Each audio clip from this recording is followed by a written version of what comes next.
I'm going to be honest. Not a whole lot happened on SmackDown. No. It was... There were matches. Yeah, there was plenty of matches. Yeah. Just none of the matches really lasted very long. And it didn't move much forward contextually in the realm of the SmackDown world. Granted, they don't have anything to do until the Rumble. Yeah, they've got a long ways to go until they actually have to, like, do anything. It would have been nice to have someone, like, I don't know, hey, thinking about being in the Royal Rumble. You know, just like one, since we've got two from Raw. No, one from Raw and one from W2K17. Right. I forgot about that. Goldberg is on the 2K brand. But yeah, this is our new video. Last week we didn't quite know what to call it. We are officially going to call it Tuesday Night Live, since we have two shows on Tuesday nights that are live. So SmackDown Live and 205 Live. Yeah. So it just makes sense. So we're going to talk about SmackDown first, as per usual. Yeah, we had some matches, but none of them... It's not really per usual, but we're making it the usual. Yeah, it's per usual as of now. Yeah. So yeah, we had... Used to it, bitches. Alright, so the Hype Bros defeated the Ascension, go figure. Kalisto decided he wanted a rematch against Baron Corbin. And Baron Corbin actually won clean. Yeah. In pretty fantastic fashion, turning a Tornado DDT into the End of Days, which was pretty cool. But now I'm just wondering where they go from here. Like, is this the end of Kalisto and Baron Corbin? Probably. Because like I'm guessing maybe next week Baron Corbin will be one of the first people to get himself into the Royal Rumble.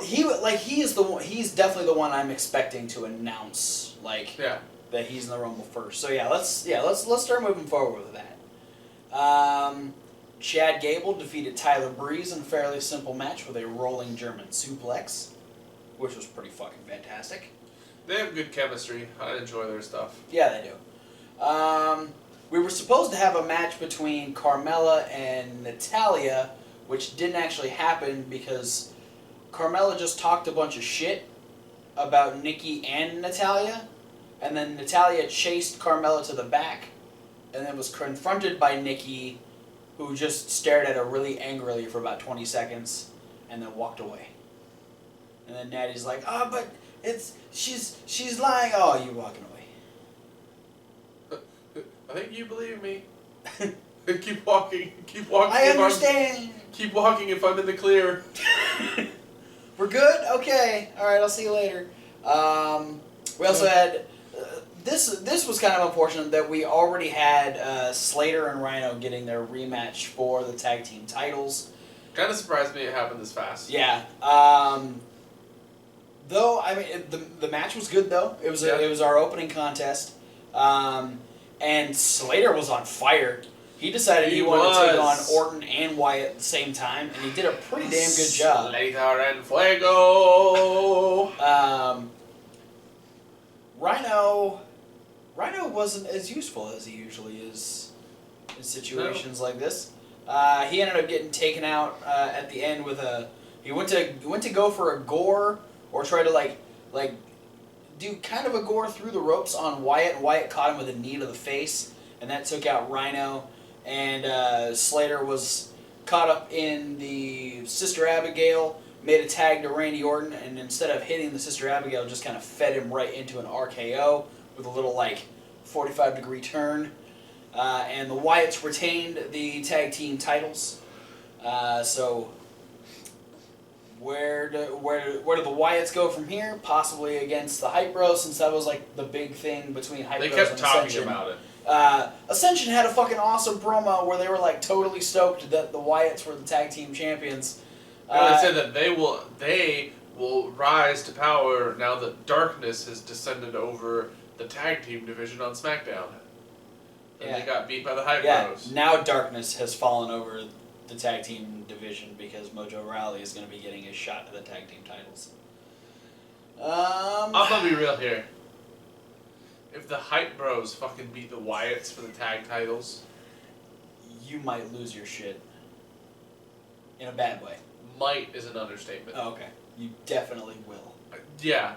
Literally, if you pick the Hype Bros over American Alpha, or the Usos, or the Ascension, Or Breezango. or Breezango, or the Vaudevillains, or Kalisto and Baron Corbin getting randomly teamed up together. In a very Sheamus Cesaro type way. Or who else teams on SmackDown? I think that's it. I think you ran the gamut there. Dean Ambrose and James Ellsworth. Yeah, there you go. Or AJ Styles and his butthole. Or, I can keep going, Corey Graves and Austin Aries. What about Alexa Bliss and Becky Lynch? Yes. We had Alexa Bliss having her championship celebration on SmackDown. Or the Spirit Squad. Or the Headbangers. Or the... God damn it, please, Headbangers. One more run for the Headbangers, WWE.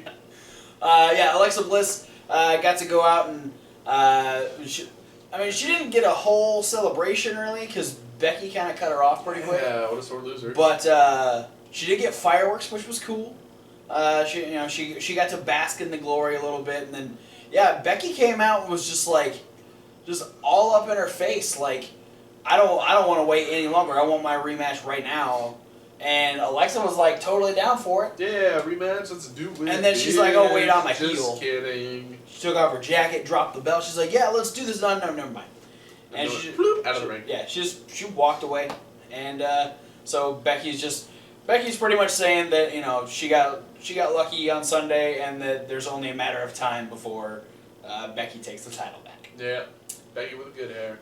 Yeah. So then our overarching storyline, of course, dealt with the WWE Championship and the Intercontinental Championship, all kind of rolled into one. Wow, sounds kind of like Raw. A little bit. Come on, SmackDown, that's making me nervous. Yeah, right? Though, I can't say I'd be upset if either AJ Styles or Dean Ambrose were a double champion. Yeah. Fuck off, Roman Reigns. Fuck off with that bullshit in a hard way.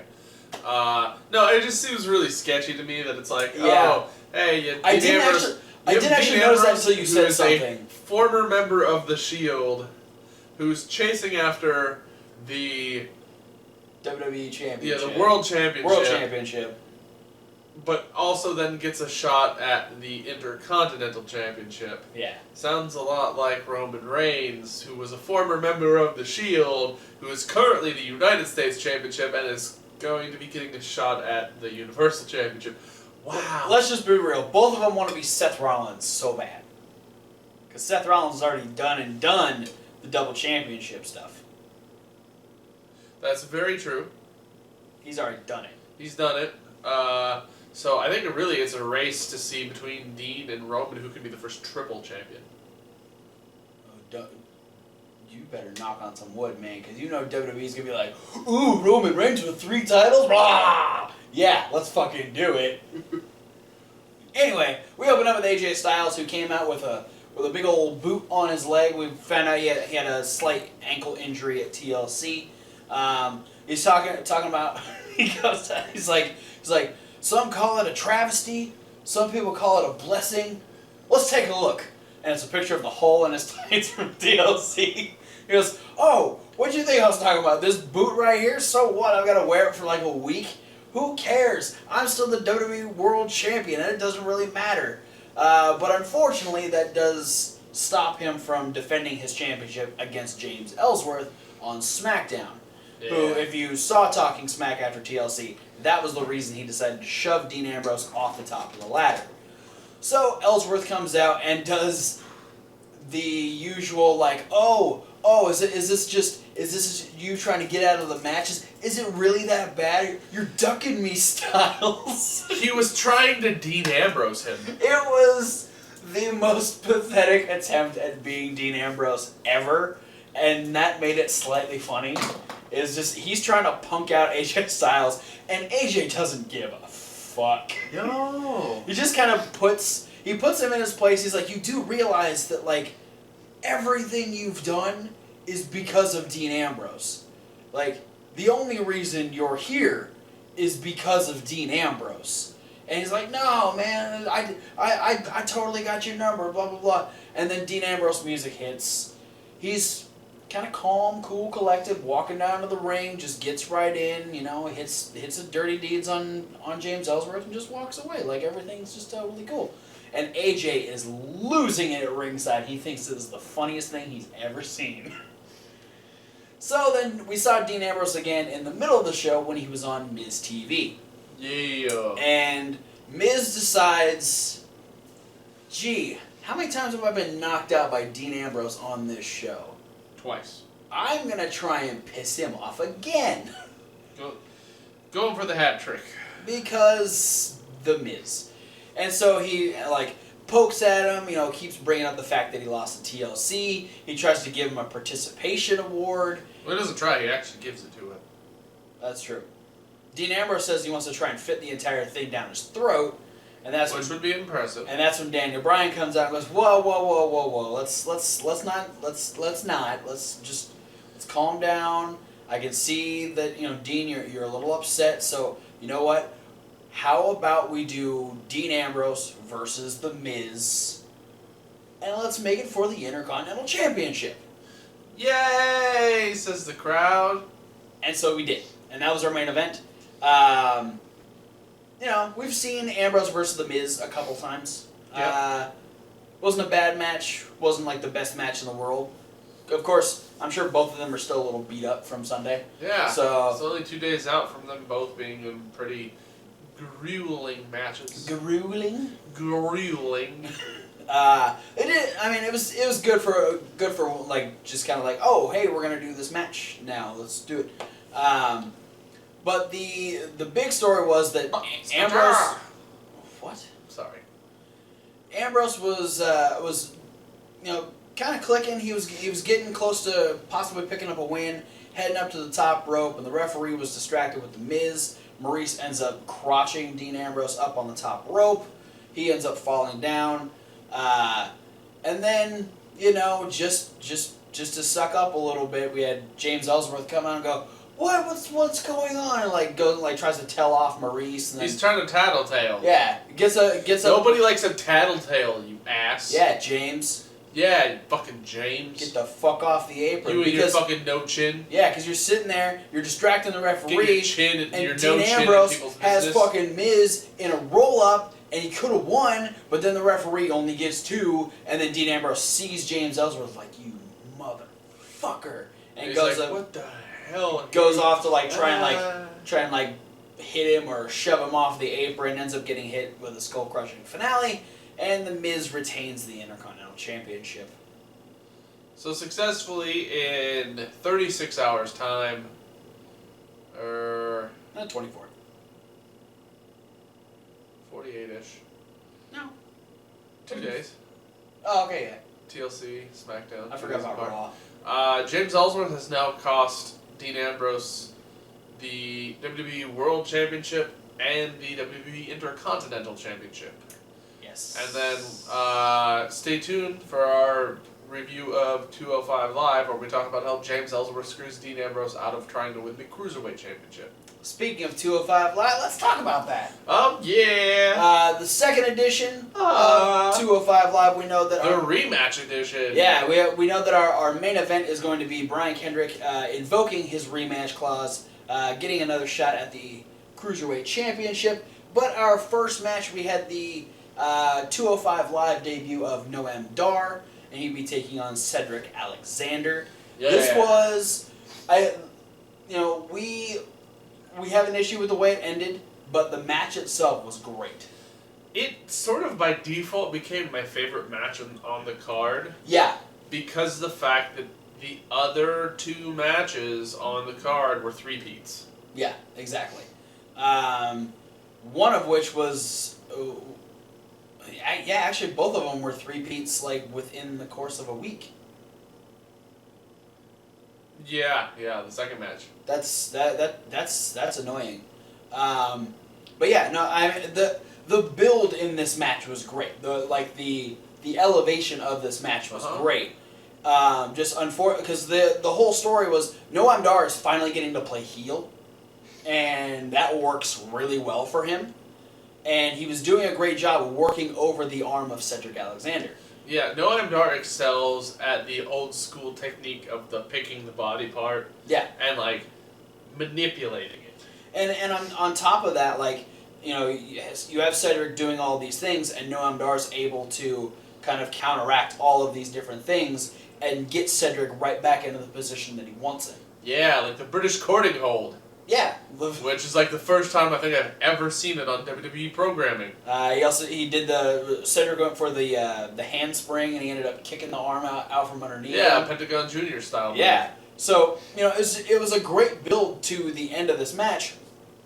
And we have, Cedric Alexander ends up trying to go for a split leg moonsault, and Noam Dar moves out of the way. And then as Cedric is trying to go back for him, he gets kind of like rolled up into the corner, at which point he just, that was enough momentum and the right trajectory to send him shoulder first into the post. And then he backs up, and instead of capitalizing on the arm injury, Noam Dar just does like a giant Mortal Kombat kick to Cedric's face and knocks him out. So the entire use of working the arm was like just unimportant at the end. Yeah, I think a lot of it is just the idea that WWE has a hard time getting over the fact that they feel like submission losses make people look weaker than getting knocked out and pinned. Yeah, unless you're a top star, you don't really get to use a submission. Yeah. I mean, the only cruiserweight submissions we have are the Captain's Hook and T.J. Perkins' knee bar. Yeah, and they're like the champion and ex-champion. Yeah.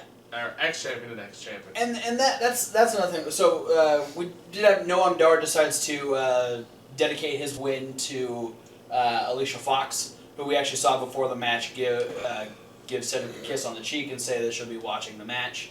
And so that was good work from Noam Dar. I appreciated that. But the submission thing, I love that he had that whole thing too, because he got interviewed right after the match. Like, oh, how are you feeling, Noam Dar, making your 205 Live debut? And like he hits that heel mark right on the button right away by saying, "I'm 23, I'm on TV, and I just had this signed a huge money contract." Yeah. To work for WWE. Yeah, he kind of rubbing it in the face, like, look at me, at 23 years old, I've already accomplished more than all of the other people in the audience that are older than me. Yeah. And then just to stick it to Cedric a little bit, he dedicates the match to his girlfriend.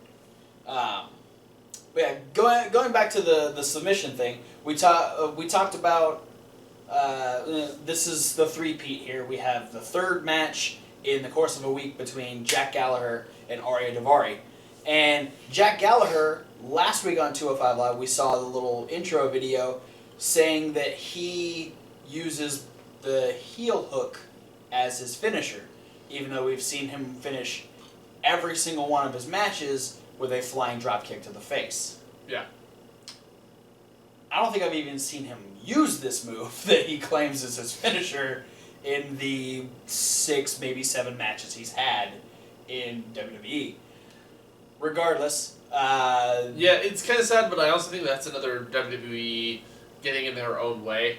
Yeah. Sort of thing, because I feel like it might have been like, oh, that's too similar looking to T.J. Perkins. Oh, yeah, you're right. I didn't think about that. That's unfortunate. But yeah, I mean, this match was specifically to put over Arya Daivari, which I'm glad they did. Yeah. This is Arya Daivari's first singles win at least. I don't know if he's won a tag team match or anything, but as far as singles matches go, this is his first win. I'm pretty sure it's his first win in total, but he got to use the knee that he attacked last night on Raw to his advantage and just completely destroy Jack Gallagher, which is good. But the match itself kind of lacked because we'd already seen it twice within the course of a week. So this being the third time in 7 days, it's a little bit of overkill. But yeah, he ends up hitting. Arya hits the big forearm and then stomps on the knee one more time just to keep Gallagher down. Goes up, hits the Persian lion splash. What a great name, Austin Aries. Yeah, that's what it's going to be called. Thanks, Corey. You're welcome. It was a frog splash, and Ari Daivari defeated Jack Gallagher. And then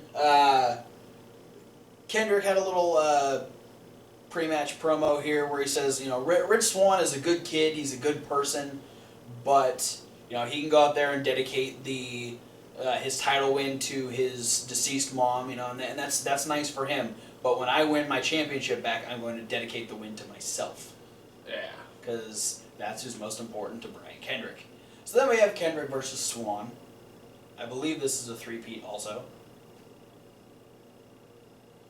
Maybe. Well, yeah. Yeah, because he beat him. He beat him before the championship match, then beat him in the championship match, and now this is the rematch. This is a three-peat over the course of a month. Yeah. Not exactly a week. A little more spread out than the Daivari Gallagher. This match, we kind of talked about it last week where we were sensing the fact that T.J. Perkins was being kind of put into the storyline again because he does have a rematch against Brian Kendrick, that they were going the triple threat route.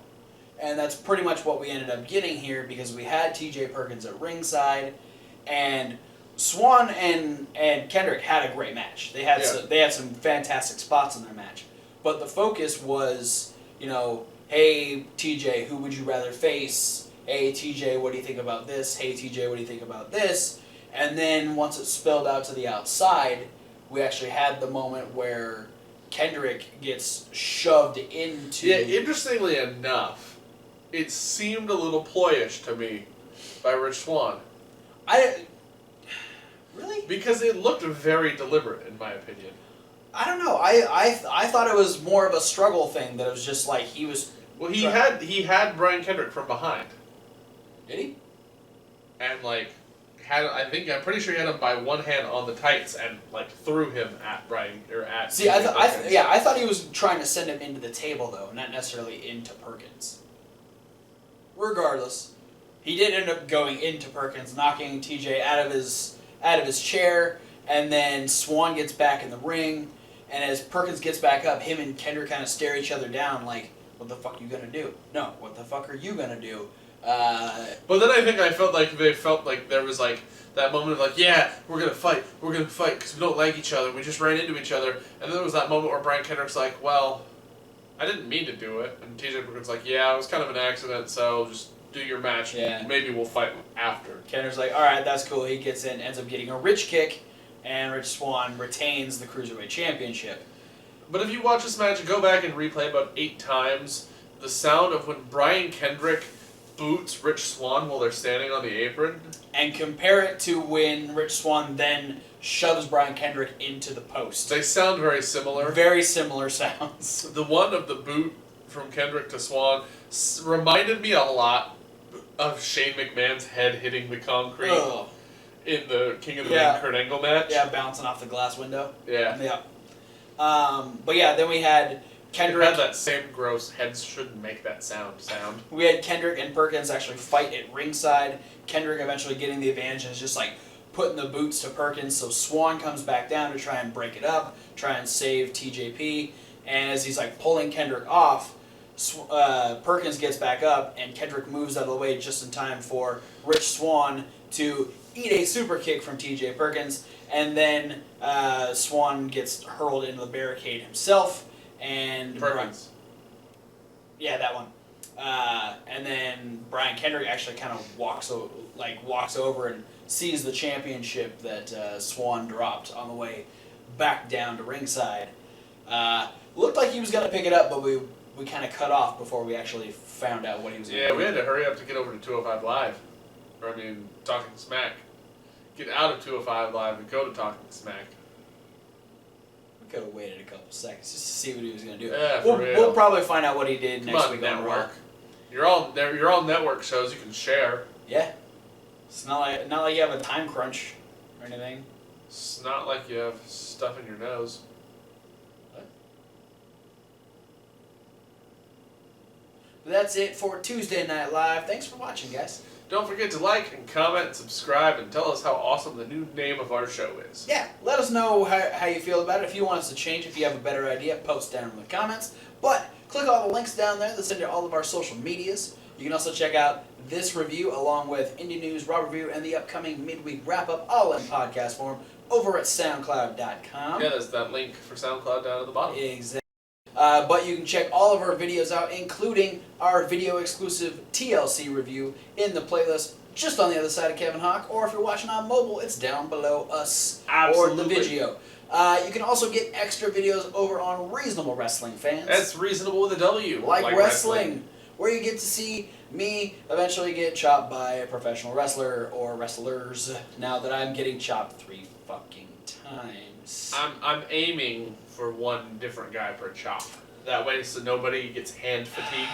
I know you would. I know you would. I don't want to be in hand fatigue. So you get to see that. You can go see all the other punishment videos we've done. You can see all the extra videos that are on the channel. More will be coming out very soon. But for now, thanks for watching, guys. We'll see you at whatever video you decide to watch next. Fuck Baron Corbin still. Fuck 3-peats. Yeah, that as well. Fuck Anthony Bennett. Let people have submissions. Yeah. Submissify.